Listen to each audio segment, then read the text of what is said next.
Hoy, bye-bye. Bye-bye. Diyan na kayo. Bye-bye. Hoy, biyaheng Bicol are. 3 months. Lampas pa ng 3 months pag ito ang gamit natin. Pwede naman ibalik yan? Pwede balik. Ito pala yung ganito, ano? Mula kalapan ng Batangas. Lubid. Lubid lang. Magdama kayo, hindi ka pa nakarating. Siyempre naman. Pagkain pa. Hindi ka magkilala. Diba?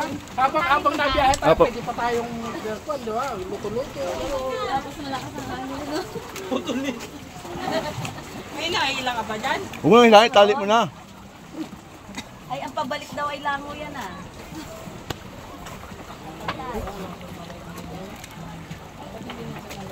Shout out sa Wolf SLG.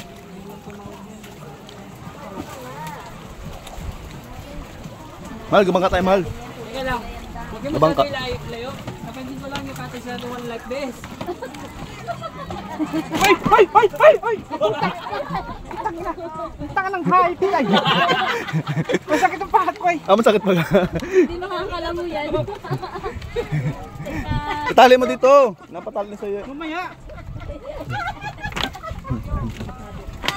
Magkaintindihan o. Uy. Napagpawisan ah.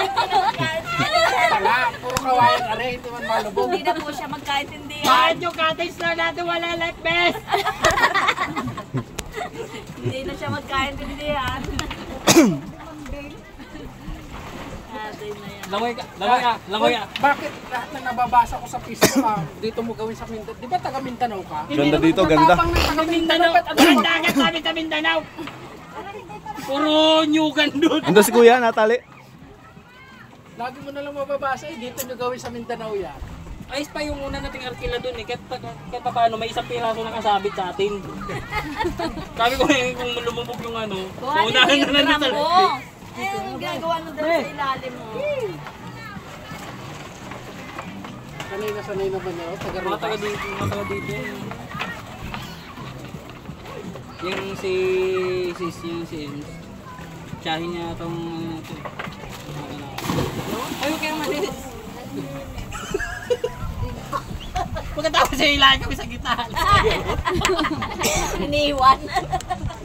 Yun lang, nag-ikot-ikot kami dito. Hindi man lang kayo kumuha rito ng jeep. Yun lang. May dala na sa Minas, oh!